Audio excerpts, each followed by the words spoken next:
दिवाळी आली आहे आणि भाजक्या पोह्याच्या चिवड्याशिवाय फराळाच्या ताटाला शोभा येते का हो?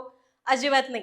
बरोबर की नाही? म्हणूनच आज आपण 3 ते 4 महिने मस्त कुरकुरीत राहणारा पारंपरिक चवीचा भाजक्या पोह्यांचा चिवडा करणार आहोत.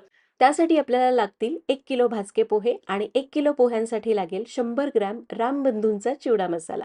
आता कढईमध्ये 400 ग्रॅम तेल गरम करत ठेवलंय. तेल तापलं की यामध्ये किंचित मीठ घालू आणि शेंगदाणे तळू.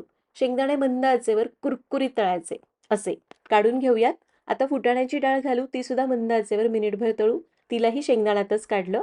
आता सुक्या खोबऱ्याचे पातळ काप तळायचे, मंद आचेवर तळायचे. सुके जिन्नस वेगवेगळे तळायचे बरं का, म्हणजे छान तळले जातात.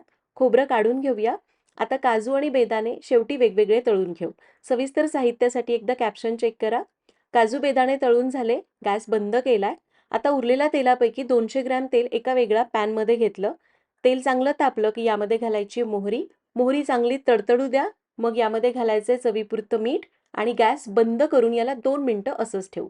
2 मिनिटांनी तेल थोडंसं थंड झालंय, खूप कडकडीत तापलेलं नाहीये. आता यावेळी यामध्ये घालूया रामबंधू चिवडा मसाल्याचं 100 ग्रॅमचं एक पॅकेट, जे हलक्या गरम तेलात घालायचं आणि चांगलं मिक्स करायचं.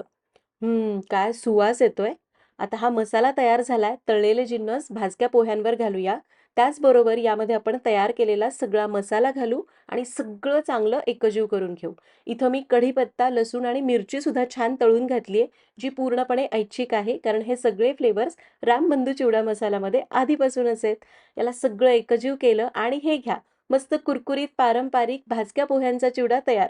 रामबंधू चिवडा मसाल्यामुळं मस्त चव आली आहे. रामबंधूंचे अजून बरेच प्रोडक्ट्स आहेत. रामबंधू चिवडा मसाला, चकली मसाला, शेव मसाला, पोहा चिवडा मसाला, केसर मिल्क मसाला, चकली भाजणी, अजून बरंच काही.